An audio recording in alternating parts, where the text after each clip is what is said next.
Okay, we are streaming. Welcome, everybody.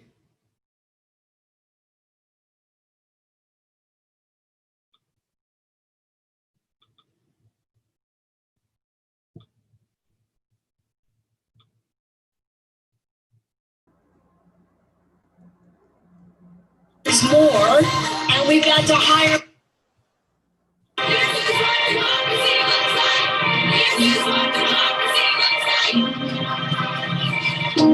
Got to understand what happens from here is in our hands. She was called an instigator, a rule breaker, a rabble rouser.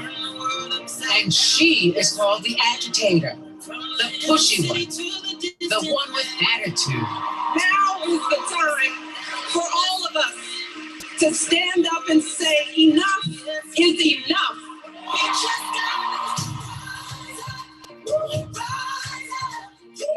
From the ballot box to the factory floor, from her living room to the ER, she makes trouble, the good kind. She is the mother who cries out for sensible gun laws. The daughter who believes that equal justice means justice for all. We are America. The child who knows that Black lives matter. She is our warrior on the front lines, challenging authority to make the world safe. Nobody above. Refusing to be told who makes decisions about her body or anyone else's. These women and men of all ages, races, and backgrounds don't come to Planned Parenthood to make a political statement. They come to get quality, affordable health care. You are disadvantaging her because of her sex.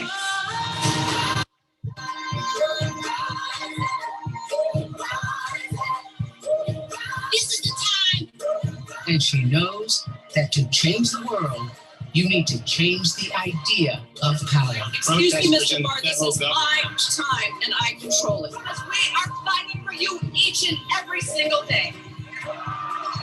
And she knows her voice is heard and amplified by the women she elects to public office. If we want families to succeed, we start by empowering women. When I first got elected, I came to Washington, D.C. to fight for the issues that are so important in our community. We look forward, though, to making sure that this district is finally well represented. The things that we ran on going into November, we are doing that. Women don't just fight for women. They fight for families. They fight for fairness, inclusion, justice. To make our nation a more perfect union, especially for those people who are the most marginal. If we're going to jumpstart the middle class, we've got to ensure that college is affordable. Separation of families and children are detrimental to their health. Give the victims of gender bias in the workplace the tools they need to seek justice. Women are the most important political force in the United States of America. She represents her views on education. We got to pay educators more, and we've got to hire more educators. We're going to raise up the profile of teachers and celebrate who they are and give them better pay. She represents her concerns about health care. Healthcare is the #1 issue in this election every day. Every day. She speaks out on equal pay. It's very frustrating for women everywhere to be feeling like they aren't getting paid what they should be. And focuses on protecting our children. Let's give parents the peace of mind that their kids are safe and are being set up for success. Caring for our seniors and the people who care for them. She keeps this nation going even in challenging times. And while running for office is not easy, What's wrong with my running for president of this country? nevertheless, she persists. But we learned a long time ago, you don't get what you don't fight for. And perseveres. This is our time. And prevails. Although we weren't able to shatter that hardest glass ceiling this time, it's got about 18 million cracks in it. A record-breaking number of women ran in the midterms and won. She builds coalitions, and she knows who her allies are. From the fight for health care to authoring the Violence Against Women's Act, to building a society where fairness and equality and opportunity applies to everyone. Joe Biden knows a stronger America is one that works for women. So go ahead and celebrate, you rabble-rouser, you rule-breaker, you force of nature. Our country, our world needs you. Keep rising and vote.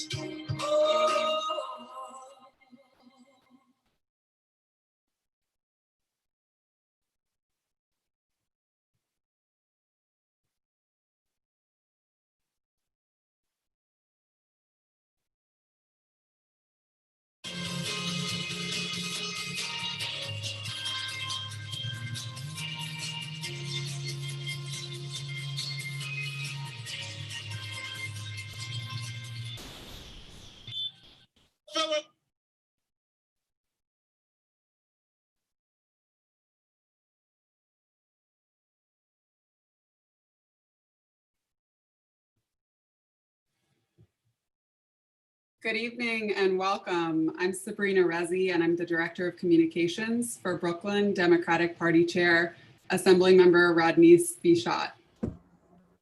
Before we get started, I want to encourage you to make this conversation interactive by sending your information in the comments.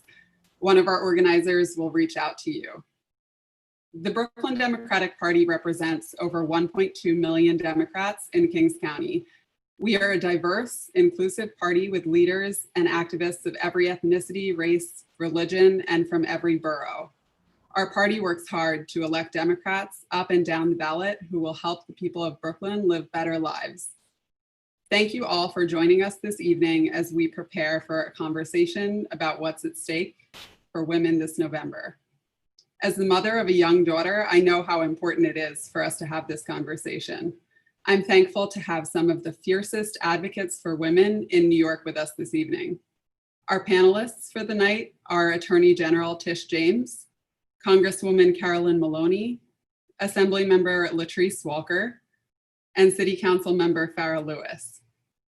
Before we get started though, I want to introduce you to our host, Assemblymember Rodney Spichot. This evening would not be possible without her leadership. Rodney's is the first Haitian American woman elected to the New York State Assembly and the first Black woman to lead a county party in the history of New York City.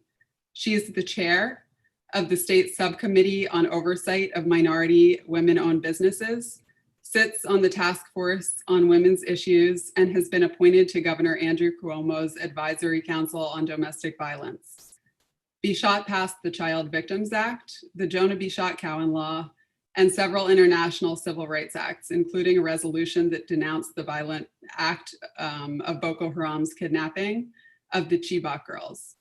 Her legislative accomplishments make it easier for women to access healthcare services, for survivors of domestic violence and sexual assault to bring charges against their assailants, and for women-owned businesses not only to compete, but to develop and expand. Please give a warm welcome wherever you are.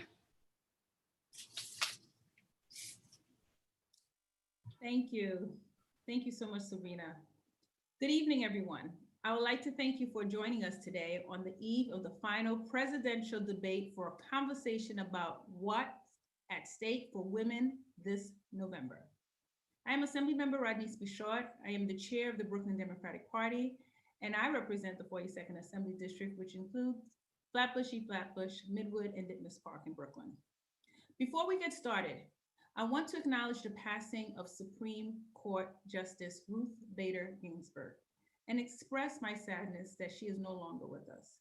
Women would not have many of the rights we do today without her. Justice Ginsburg, a Brooklyn native, leaves behind a legacy as the greatest jurist of her time. She was a crusader for gender equality, a legal pioneer, and one of the fiercest voices for democracy our nation has ever seen. She even inspired me to go to law school. Going back to our event, I have to start by thanking our incredible panel of speakers for the evening. First, I want to recognize Taylor Barnes, who is joining us from the Democratic National Committee.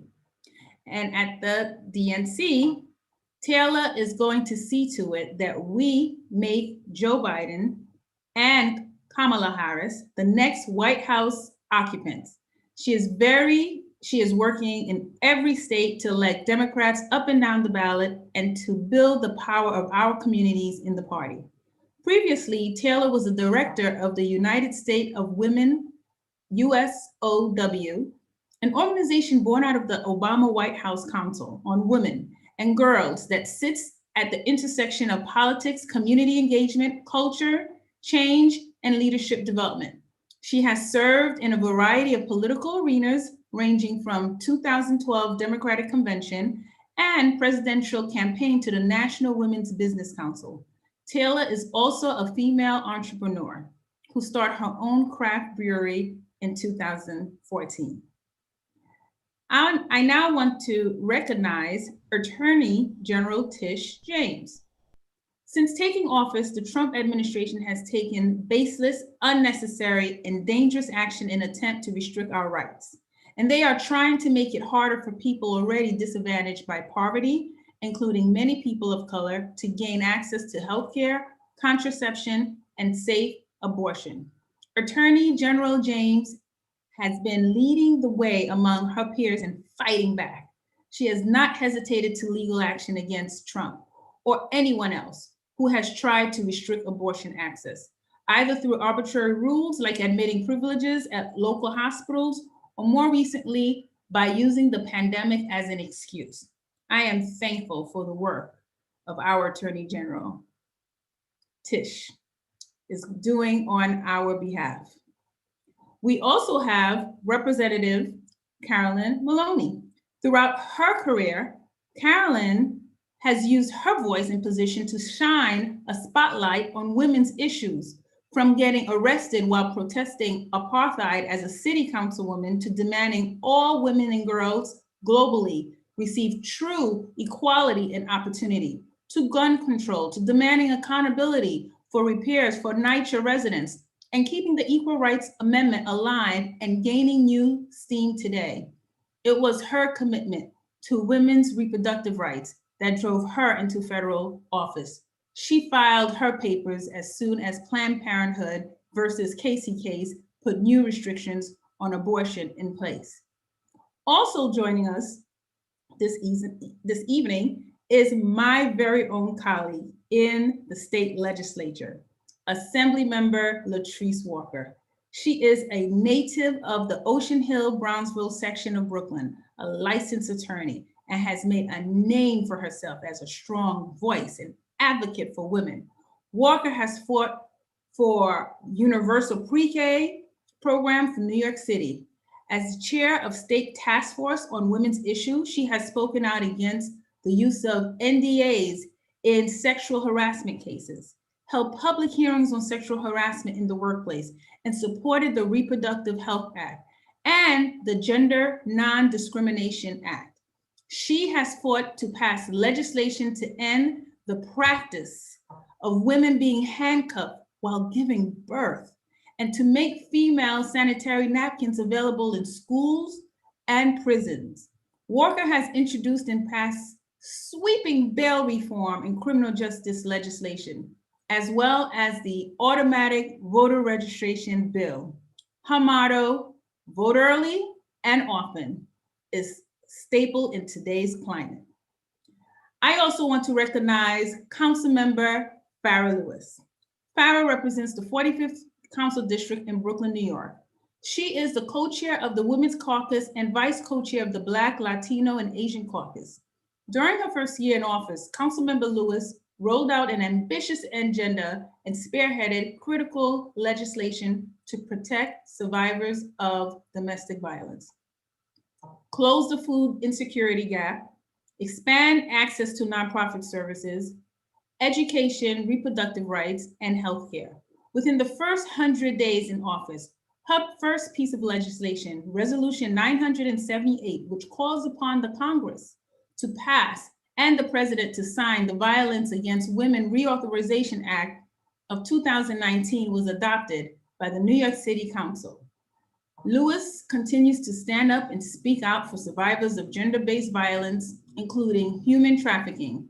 Through her efforts, she organizes year-round programming, including personal and professional development, workshops to educate and empower young girls and women.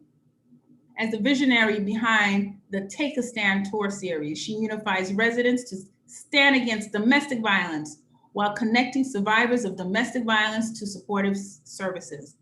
Most of all, I want to thank everyone from the audience who is joining us this evening. Mobilizing on the ground is the one best way to ensure a positive outcome from this election. Each one of you has the opportunity to affect change. Now, what's at stake? This year marks the centennial of the 19th Amendment. Women have come very far over the last 100 years, but there are still enormous gaps to the road to achieving true equality. Despite all our progress, we are still living in a country with daily reminders of how far we have yet to go. Whether that reminder is that our wages are still not on par with our male counterparts, or that we are not promoted at the same levels as men, or that we shelter more of the household burden and are more likely to be victims of crimes like intimate partner violence. We feel it every day in many ways. And these reminders travel with us over the course of our lives. Retired women are twice as likely as retired men to live in poverty. And remember, while women-owned businesses are not getting their fair share of government contract. That is why we need to elect Democratic leaders like Joe Biden and Kamala Harris, who believe in improving economic security and access to healthcare for women. Leaders who will work towards paid parental leave, making childcare more affordable, and ending violence against women. Maternal health care is another arena of great inequity, and unfortunate, I know about that firsthand. A hospital turned me away when I went into preterm labor with my son, Jonah. But we made these challenges with momentum and change. This year in the state legislature, I passed the Jonah Bishop-Cowan law in honor of my son, so that other women are not turned away from the hospital when they arrive. And when Governor Cuomo signs this bill, we'll be one step closer to narrowing the gender gap. This is one most important elections of our time. Join me in protecting our rights. Over the next 2 weeks, we need to get out the vote, phone bank, text, call, and mobilize progressives from around the country for women. It is critical that we all do this so that we can ensure the current White House incumbent is evicted on January 20th. For us, the outcome of this election will have a tangible impact on our daily lives. Now, I will turn it over to Taylor Barnes for a presentation and Q&A. Thank you. Thank you so much for that incredible introduction and setting the table. I truly couldn't have said it better myself. And I'm so thrilled to be here with so many incredible change makers from New York that are really changing things across the country. I'm told you have the largest amount of Democrats in the country, so it's another privilege to be here with you tonight. So I'm going to take you through just a couple of things to know as we head into this final stretch. First of all, I'm joining you on debate night. We know that there's going to be one person on stage tonight that's going to act like a president, that can talk about his plans, talk about the incredible qualities his running mate brings to the ticket. And we know there's another man who is going to interrupt, interject, distract, and really just try to talk about anything but his failed record. So, I'm looking forward to this as the last presidential debate because we know that Joe Biden will represent and represent well. So I'm going to share my screen quickly and take you through a couple of things. So just like the chair said, what's at stake? And the crazy thing about this administration is that every single day we are given more reasons to fight. Just this week, we heard the heartbreaking news that there are still 545 children that are not reunited with their parents from the disastrous child separation policies. 545.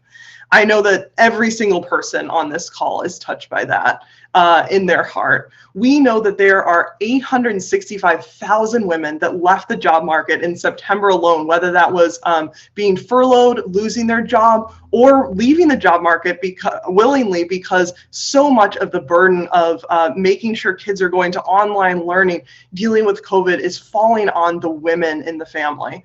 We know that 8.8 million women are at risk of losing accessible, affordable access to birth control because of Title X cuts that this president has ruthlessly continued to go after.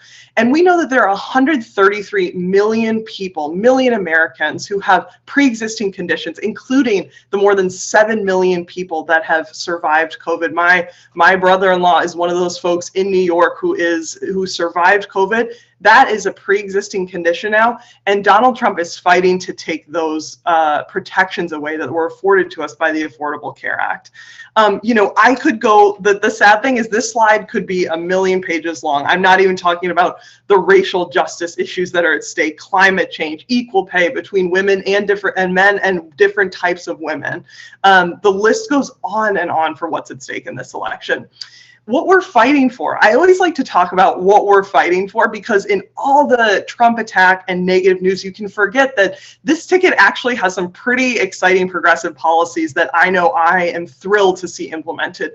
So, they stand for a $15 minimum wage, no tax hikes if you make under $400,000. I know that Trump likes to always say that, and some folks have kind of fallen victim to that misinformation, but there will be no tax hikes for a vast majority of American families. Caregiving, I'm so glad that there is universal pre-K in New York City, and I look forward to having that all across the country. That's the best way to make sure that kids are on the right track as they go into upper grades. Student debt. There are incredible proposals on reducing student debt, including a COVID response cancellation of $10,000 of federal student loan debt. I know I was paying the Department of Education for many years, and I would have loved a relief, and especially if I was still paying that during COVID now, I can't imagine what those students are going through. And the thing that I get really excited about is a real COVID plan, especially one that takes into account that businesses started and run by women of color were disproportionately impacted by COVID, much more than other businesses owned by white men. And I'm so glad that this plan, their COVID plan, really addresses the intersectionality of all of these issues and how they impact everyone differently. What's been done? So I like to say, 2016 was very hard, and I'll talk about that in a little bit, but we've done a lot. We flexed this muscle in 2018, and women have flexed this muscle, and we know what we have to do. So in 2018, we had incredible flips, and some of the folks in your congressional delegation are a part of those flips. So we flipped 42 House seats, we flipped governor seats, we flipped attorney general seats, which what a big difference that can make in suing the Trump administration. We flipped treasurer seats, secretary of State seats. I know Secretary of State isn't one of those sexy positions, but those are the folks that are fighting to make sure that we have properly staffed voting equipment, that we have properly staffed lines, that we have accessible mail-in ballots. So those positions are incredibly important. And the exciting thing is that in 2018, we flipped 390 legislative seats. So the sad part about during Obama's administration, we did lose about 800 state legislative seats across the country.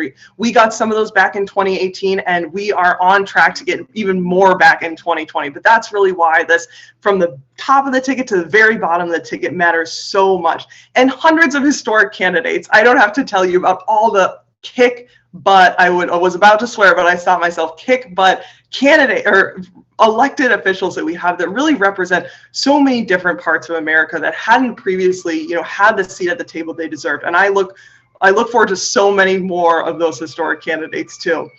So what's been done, right? What's been done on the Biden side and the DNC side to make sure that we've laid the groundwork to capitalize and to really capture and direct all of this incredible energy that we're seeing. So we have over 2,500 staff in battleground states. We've invested over $100 million in our ground game. And I'll be honest, these statistics are from about 3 weeks ago. I bet that number is much higher now, especially since some of these final fundraising numbers have come through that have really shown the grassroots energy out there. We have, one of the things that I get the most excited about is that we have 28 voter protection directors on the ground running the largest team of lawyers that's ever been assembled before a general election. So we are ready to fight and make sure that every single person has the opportunity to vote.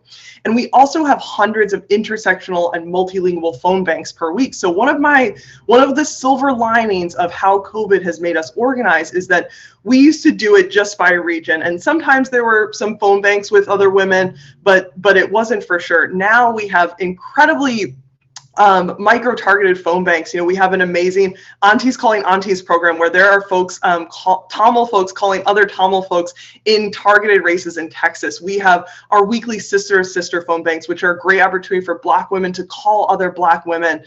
So really the list of, it's been so impressive and heartening to see that intersectionality grow around how we organize. And I really don't want us to ever go back to backslide on that. I think even if we're organizing traditionally in person in the next cycle, I want us to still approach it with this intersectionality lens and push it even farther. So what do we still have left to do? You know, we hear in the news again and again that Biden has a gender gap. It's becoming a gender chasm. Trump is making suburban women, you know, more and more angry, despite his weird, very racist pandering attacks. This is right, but we really need to make sure we gather our people. And I say this because I always like to show 2016 versus 2018. So the number haunts me, the number of white women that voted for Trump. I pray that we will do better this time, and that the organizing efforts will make us do better. A big shout out to the Black women who are obviously holding us down. 94% voted against Trump. Latino women as well was 69%. So in 2018 it was better. We went a little bit more, 49 to 49. But I show this because I think a lot of tendency of white folks can be to say, oh, I got to turn out these voters over here. I have to, you know, go make sure I'm helping over here. But really, one of the important things that we can do in any community is relational organizing. You know, I have folks on my family who are on the fence in swing states. I really highly encourage folks to not necessarily look outside of their bubble first. I think about who you know that might be a Trump voter, might be squishy, or might just not be registered to vote. And they could really use that extra push from you to make sure they are locked and loaded, ready to go on election day. So the good news is we have incredible early vote numbers. So we're in a good position, but before, Republicans used to vote early, and then we would kind of bank all the votes on election day. Now that's basically reversed because COVID has been so politicized. So Democrats are voting way early. We're voting by mail. We want to avoid the long lines. We want to stay socially distant. You know, that's not the case necessarily for Republicans. They're voting by much larger numbers in person. So what that means is the numbers for us look great, but we need to basically make an insurmountable blue wall that they cannot come back from no matter how many folks they turn out on election day. So, you know, more than 47 million people have already voted. I do get the civics nerd in me gets really excited that we're going to break the 2016 total. You know, we're at 34% of total 2016 turnout already, and we're 11 voting days away. But, you know, we really need to make sure we are building that wall, and women are going to make the difference. We vote in higher numbers than men consistently, especially during presidential years. So we are really the ones that are gonna make that difference. So I want to talk to you about how you can be part of this incredible winning team. So I know that there are incredible races going on in New York. I know you have some tight ones with your congressional seats, but if you're already volunteering on that and want to help out with some other things, I highly encourage you to join some of the Women for Biden activities we have going on in the next few weeks. So first, before I tell you to volunteer, I want to make sure you check your registration and really talk to your friends and family about checking their registration as well. You can do this very easily at iwillvote.com. You can also view, you know, for your friends that don't live in New York, there are state pages pages. So you can hook them up with all of the specific dates and registration deadlines. They've passed in some states, so I hope that your friends are already good, but if not, there's you know, we can make sure that they can vote if they are registered. If you run into any issues there, I want you to call the hotline. That 833 number I have here, 833-336-8683. I want you to save it in your phone now. If anyone has issues voting, that is a voter protection hotline fully staffed with folks to make sure that we can help you vote. Next, I want you to make your voting plan. You know, the best way, you know, for the folks joining on this call, you may have already voted, you may have everything taken care of. So then, you know, I encourage you to reach out to your circle to see, okay, who has their voting plan, who doesn't. Share yours on social media. It's a great way to get conversation going. And then the 3 actions that I'd love to have you join us for are, you know, the first one is find an action that works for you at that joe.link/WFB, stands for Women for Biden. And I'll drop all these links in the chat as soon as I'm done.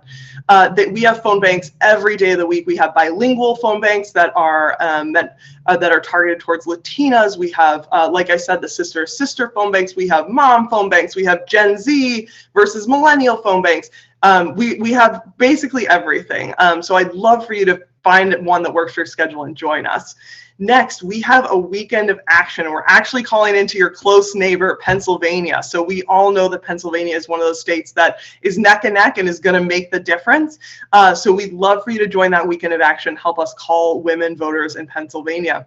And last but not least, for the last 4 days of the cycle, the Halloween, Sunday, Monday, Tuesday, we're doing a Geotv Marathon. And what that means is like a big Zoom call. We'll have special guests, dance breaks, everything. And we're calling through every single woman who hasn't voted yet in these swing states. So it's a marathon for a reason. You obviously don't have to come the whole time, but sign up for a few shifts. It'll be really fun. So that is, you know, what I leave you with today. I think one thing is, you know, we're all zoomed out, we're all tired, but the thing that I like to think about when I get really tired is I remember what 2016 felt like, and I remember how sad I was to watch Barack and Michelle Obama leaving for the last time in Marine One. I feel like a pit dropped out of my stomach, and I'm sure you all felt that way too. I think about the joy I will feel when Donald Trump and Melania walk into that Marine One for the last time, and that helicopter takes off and takes them somewhere else that is not the biggest decision maker seat in the entire world. So when you're tired, think about that. Think about what happy thoughts the new women that are going to be taking seats of power. So thank you for having me tonight, and I'm so excited to hear what all of our incredible panelists have to say. Thank you so much, Taylor. I think we're all looking forward to that moment. Now I want to bring our panelists into the conversation, and I just want to remind everyone to keep their answers brief because we have a lot to fit in before the debate starts. Attorney General James, you are the people's lawyer, the top legal officer in our state. What do you think is at stake for women this election? And for those of us that aspire to a career in public service, could you tell us about who influenced you the most? What's at stake? Everything is at stake. This administration represents an existential crisis, an existential threat to all of our rights. The attorney generals all across this nation have served as checks and balance against this administration. We are defending our democracy. We have been challenging this administration. We've filed over 300 cases challenging this administration on our environment, from challenging him on reversing regulations that would protect our water, our land, our regulations that would allow more coal and more dirty energy. We have also filed over 100 lawsuits against this administration, and we have won over 85% of our cases.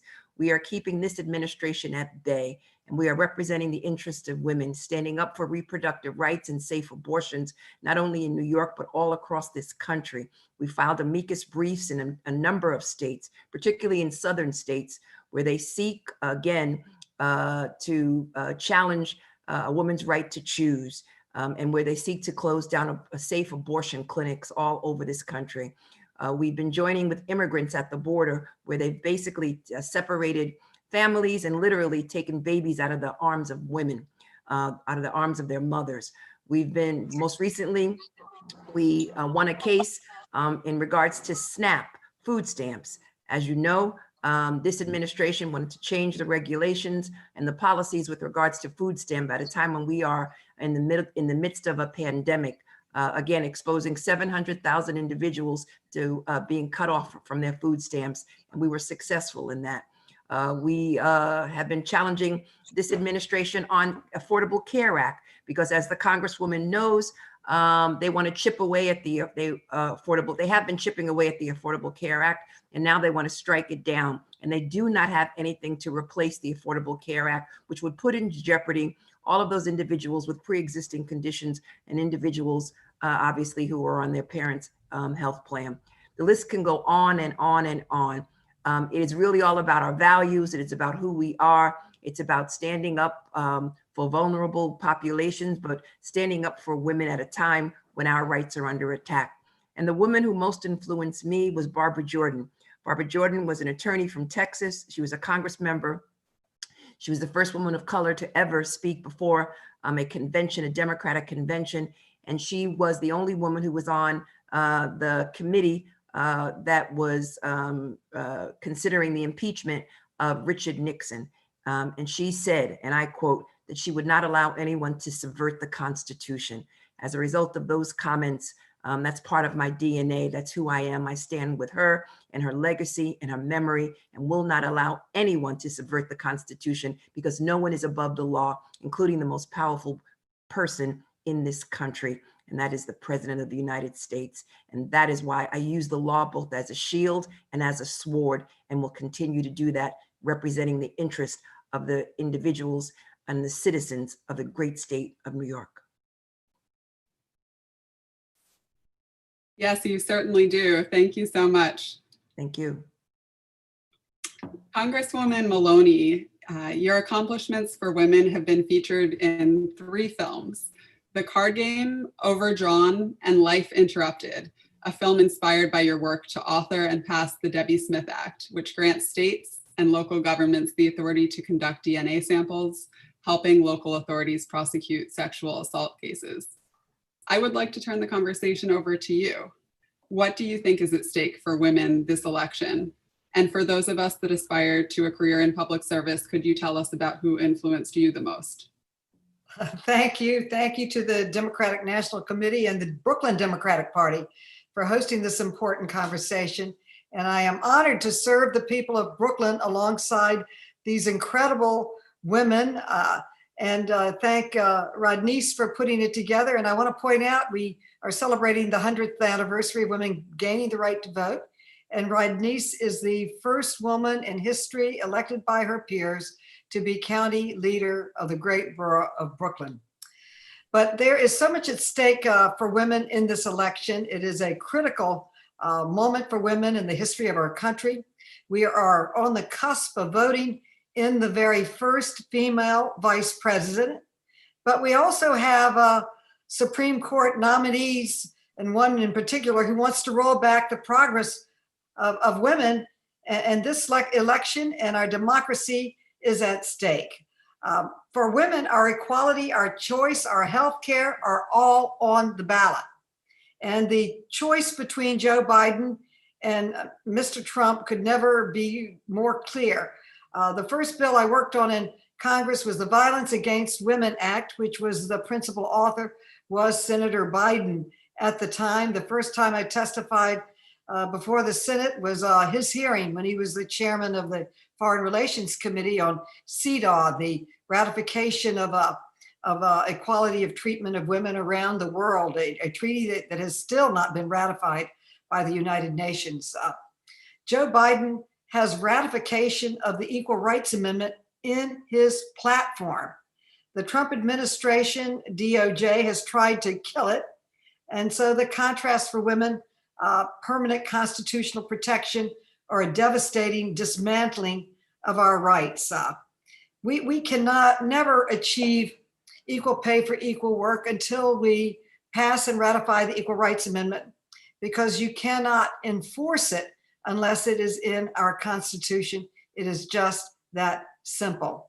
And if you look at choice, my whole time in Congress, there's been an effort to chip away at a woman's right to choose. This is the first year where we've had enough votes to uphold Roe v. Wade. So there is so much there. Now, and then I could go on for hours. Look at Betsy DeVos, how she's rolling back the protections of Title IX for protecting women against violence in schools. There's so many places that there's such a great difference.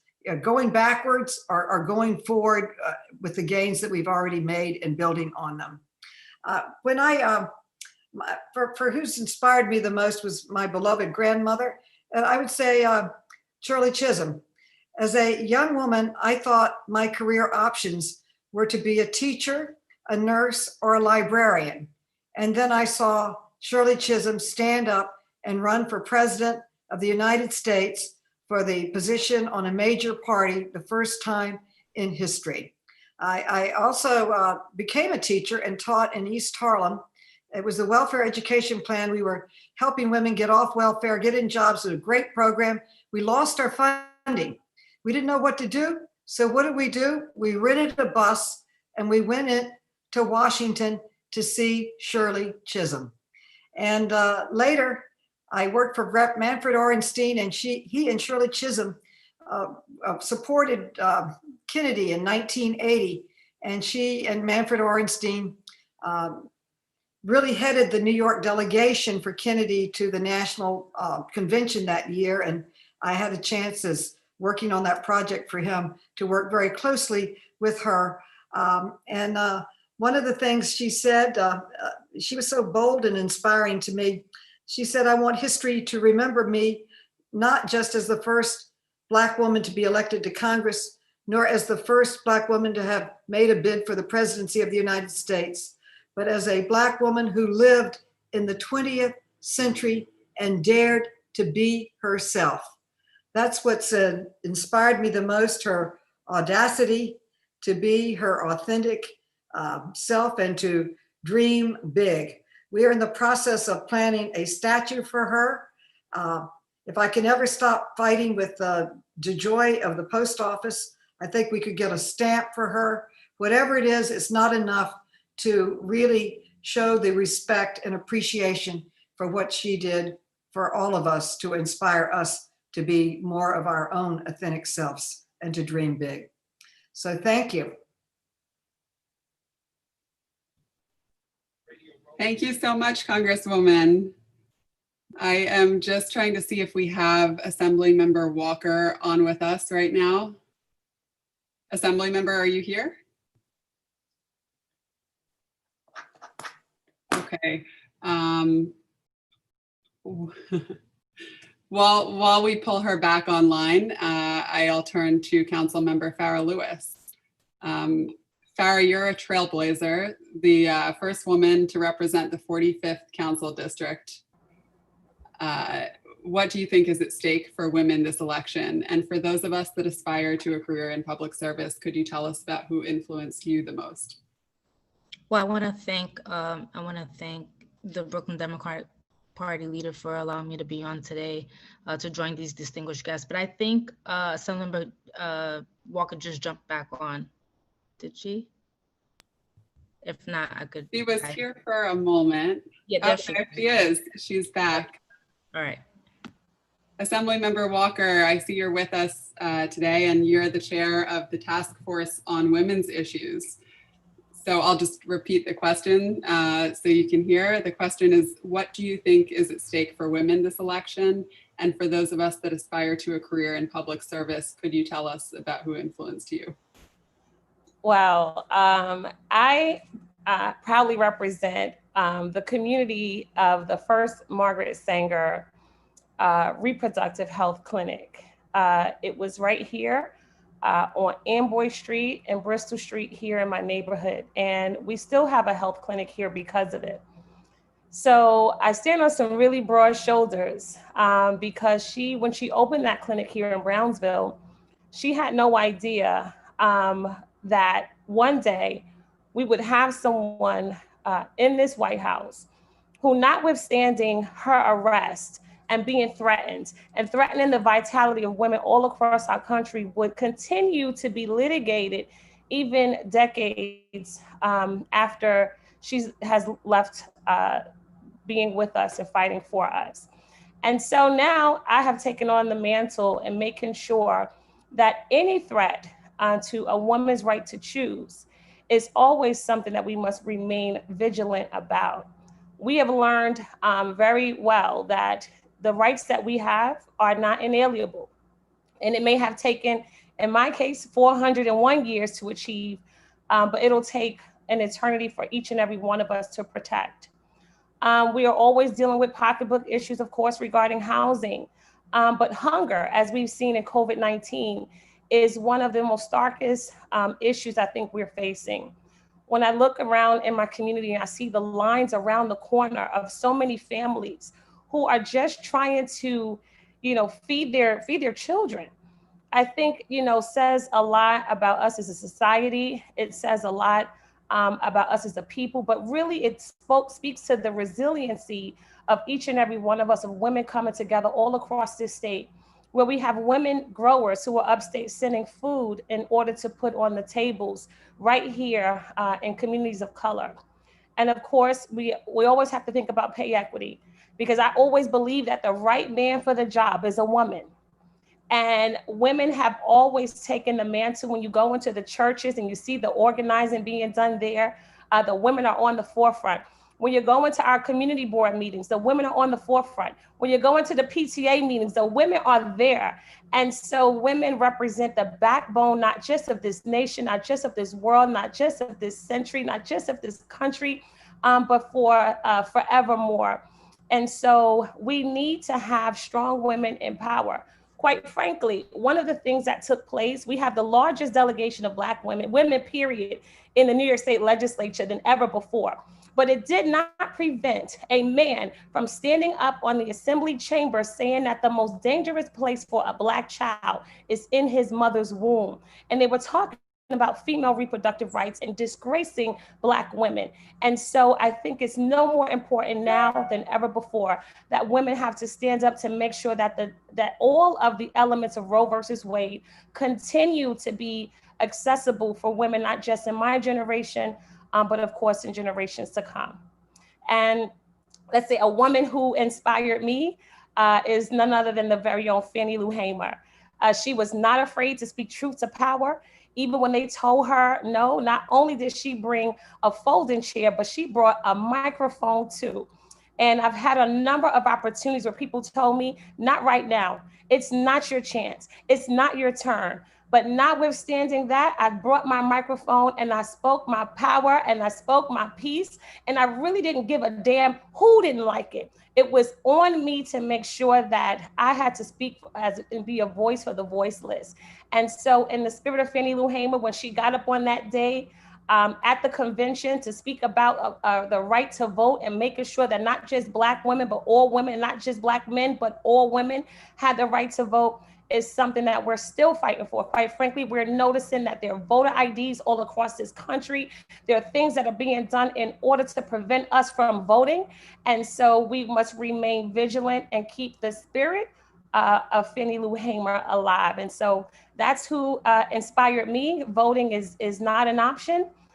It's a requirement. In fact, I just learned that my mom was a freedom rider in South Carolina. She was telling me about how she used to jump on those buses. And so this is just in my DNA, and I am proud and honored to be a part of this legacy of strong women who are on this panel here. And of course, my big sister, I'm looking at her. I mean, she's also my role model too. So, it's like, it's crazy to be like surrounded by your role models, and definitely one of them is sitting right here on this panel. Thank you so much, Assemblymember Walker. It's good to have you with us. I like the signs you have going on in the background there. Oh, I gotta go. I got all my Biden swag, but check this out. I also have hashtag in perpetual punishment. And this shirt talks about the fact that the criminal justice system is the new form of slavery in our society. And we see all of the rights and the responsibilities that are given to free Americans are denied from so many people who have been incarcerated across our country. When I got elected, they told me that 25,000 people will be returning home from the criminal justice system. And I need for those individuals to have their freedoms. They need to have access to housing, access to public housing, access to healthcare, access to education, and more so access to jobs. So let's go also out as we're fighting for freedoms to not leave an entire group of people behind. And those are the people who are formerly and presently incarcerated. Amen. Thank you for that. Thanks. All right, so now we'll turn it over to Councilmember Farah Lewis. As I said, Farah, you're a trailblazer, the first woman to represent the 45th Council District. What do you think is at stake for women this election? And for those of us that aspire to a career in public service, could you tell us who influenced you the most? I think all of the distinguished panelists knocked it out the ballpark with everything that was shared. So I'll echo some of it. But as a young woman that's a municipal legislator here in the city of New York, I see every day what's at stake. As the Attorney General mentioned, everything is at stake. In addition to women's reproductive rights, the economic gap, we also know that public services, basic services are definitely going to be at risk. Education, we see in the city here in New York, there were over 10,000 kids that didn't have access to electronic devices. And that's due to the fact that we're still waiting on funding from the federal government to come down to our municipalities. So everything is at stake. We're at this point now where we just need to get activated. We need to become allies, and we need to come together to ensure that November 3rd, things do change at the White House. But for right now, I just want to echo everything that my colleagues just shared. And we just need to make some immediate changes, especially when it comes to Black maternal health, mortality, and morbidity. These things will not change. We need to stop allowing things to become a hashtag and a movement, and we need to make direct changes, and that starts with our vote. When we talk about influences, I grew up in a pro-union household to immigrant parents, so my parents were always influential to me in making sure that public service was at the forefront of everything that I did. But definitely all the women that are on this panel today have been influences in my life, indirectly and in different ways. I look up to all of you in different ways and see all of the great things that you all have done. And I know that the benefits and the protections that you've all put in place for young people like me are definitely at stake if we don't make those changes on November 3rd.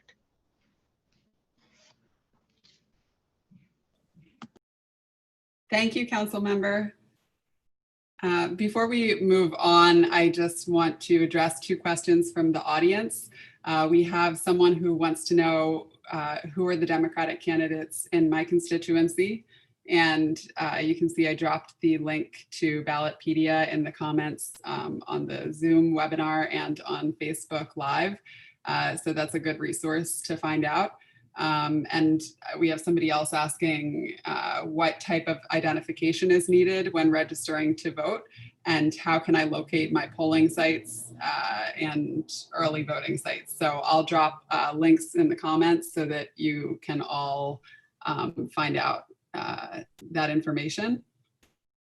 And I see we have just about 5 minutes left, so I'll try to get through a few more questions. We'll take it back to Attorney General James. Attorney General, you joined a coalition that sued to stop the Trump administration from implementing a new rule that would weaken employers' public reporting obligations and narrow employment standards under the Fair Labor Standards Act. You recently won that case. And we have a question from Jennifer Foucher on the county committee. Jennifer says, as a former health and safety professional and union officer, workplace safety is extremely important to rebuilding our economy and opening up our workplaces, especially our schools, hospitality-related businesses, and service-related industries that often have female-dominated titles. What measures can Congress, state, and local governments take to ensure OSHA, PESH, FDA, et cetera, create and enforce safety regulations and hold employers accountable for the health and safety of their employees, especially during the pandemic? Let me just say that when Vice President Biden is elected president, we have an agenda, we have a list of legislation that we are suggesting that he pass immediately. And the first piece of legislation is something that Assemblymember Latrice Walker knows, and that is restoring the Voting Rights Act. That's the number one issue. Democratic attorney generals all across this nation are preparing for the Biden administration. We are looking at all of the legislation, litigation, and urging him, obviously, to reverse all of the appeals that are happening, to issue stays, and also to reverse certain policies that have been put in place. All of the damages from this administration, we have listed them for the Biden administration. We look forward to working with Vice President Kamala Harris in an effort to improve and to make this a more perfect union. In addition to that, it includes worker safety and shoring up the rights of all independent operators, as well as employees, independent employees as well. And so we will obviously the issue that was just brought up is already on our list. We look forward to working with the labor unions as we move forward to a more progressive country under the leadership of President Biden. And lastly, let me just say, the Office of Attorney General, we have a voter protection hotline. We've got attorneys who are going to be poll watchers all across the state of New York. I urge everyone, if you have any problems at early voting and or on election day, please call 1-800-771-7755. 1-800-771-7755. If you want to volunteer in our office, we are doing training sessions. Please reach out to our office as well. And early voting, as everyone knows, starts this Saturday. Thank you, Attorney General. Congresswoman Maloney, I know we focused a lot on the presidential election this evening. You were one of the most progressive leaders in the history of our country, especially when it comes to legislating for women. Can you tell us how important it is for voters to participate in local elections too, keeping the House blue and turning the Senate blue too? Elections have consequences. It's not just the president. The president needs an attorney general who's working with them, Congress people. We need a Democratic Senate where it looks like we may get one. And we need young people and coming up, the school boards, the city council, serving and getting ready to become the next major leaders in our country. We need to support each other, and it's a team effort. You can't just have one person. If you have an idea, you need a ton of people to help you put it into place. I just have to compliment our own Attorney General for the extraordinary leadership she had nationally on the census. She brought the suit that got the citizenship question removed. We were arguing it, we were legislating it. We did not have the votes to do it, but we needed Democratic AGs like her to get out there and put it forward and win. And so it's a battle that takes place on all different levels. You know, we are a federal government. So the city, state, and federal governments are all interdependent and equally important. I know when I want to pass a bill and I feel strongly about it, I get a friend to introduce it in the assembly, in the city council, on the federal level, to start what we call the drumbeat of raising the awareness of people across the country to reach out to their legislators to pass it. And we are in a unique situation. The Empire State is the Empire State. And I can't tell you, when I served on the city council, how many council members from across the country would call and just say they were waiting to see how New York was going to handle unemployment, homelessness, AIDS. So we need to win on all levels. Every single position is incredibly important. And we need to help each other elect more Democrats at all the different levels. I've got to tell you, elections have consequences. If we have 4 more years of this president rolling back our gains, not only for women and for Title IX and Title VII, immigration, you name it, then the amount of devastation is going to be so great. And so it's really an effort on all levels of government working together. But we're unique in New York, I think, because we have been the most progressive state, I think, in the whole country. I'm proud of that. I'm proud of that too. I see we've reached 8:30. I do have one or two more questions. If Assemblymember Walker can stay with us and Councilmember Lewis, I'll finish up those questions. But certainly if any of the panelists need to jump off, I understand. Assemblymember Walker, you sponsored the automatic voter registration bill. The legislation makes it easier for eligible voters to register to vote by creating automatic voter registration in New York State for people that submit an application for services or assistance with certain agencies. Are there any other electoral reforms you think we need? And do you expect things to go smoothly in November?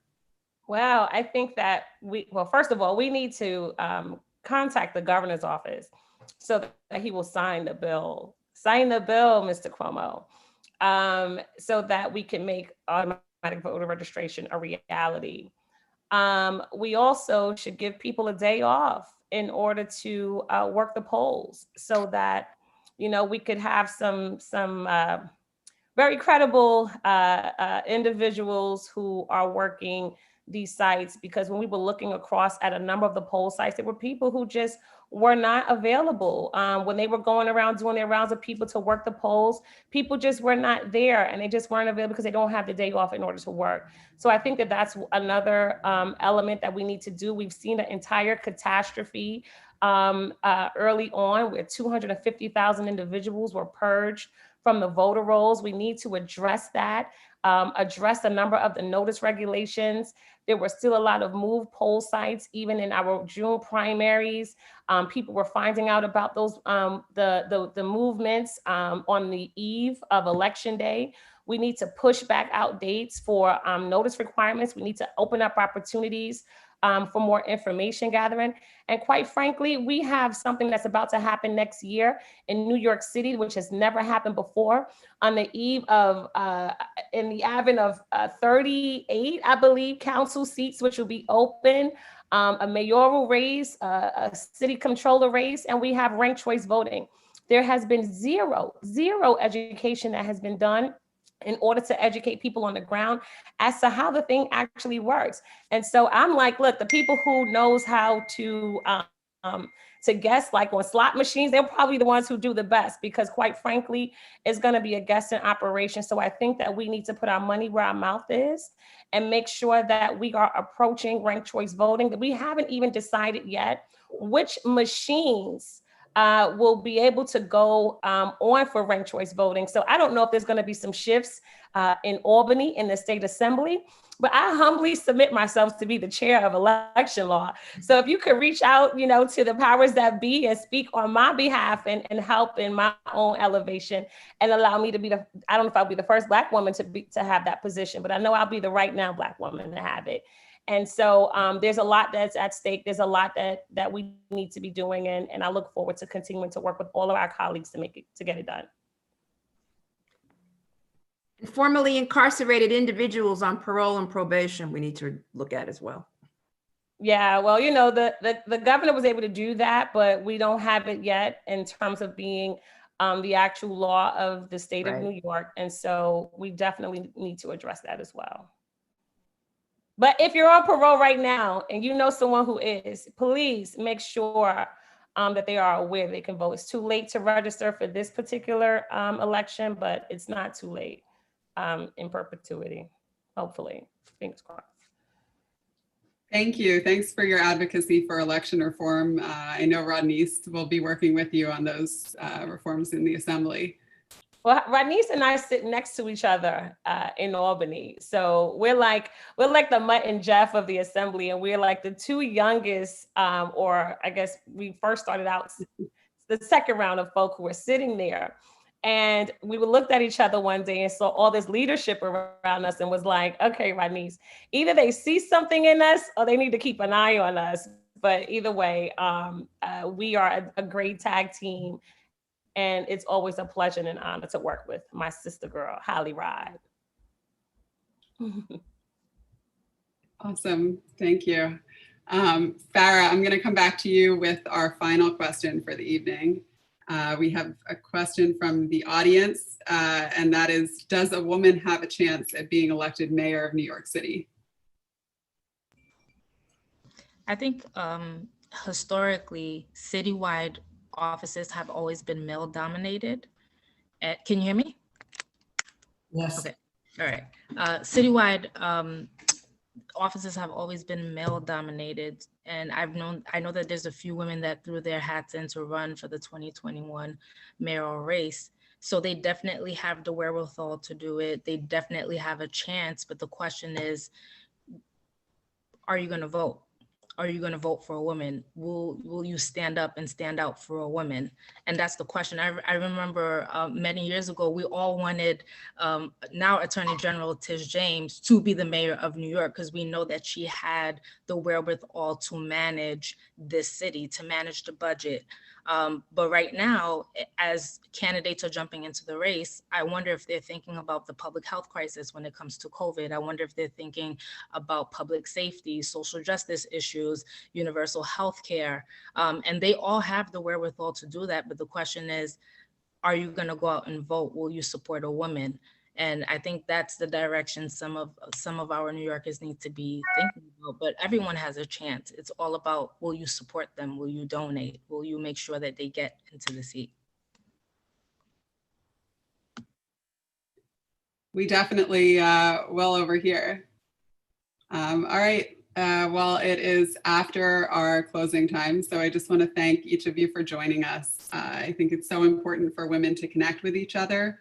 I want to thank my mentor and boss, Assemblymember Rodney Spichot, for hosting this evening.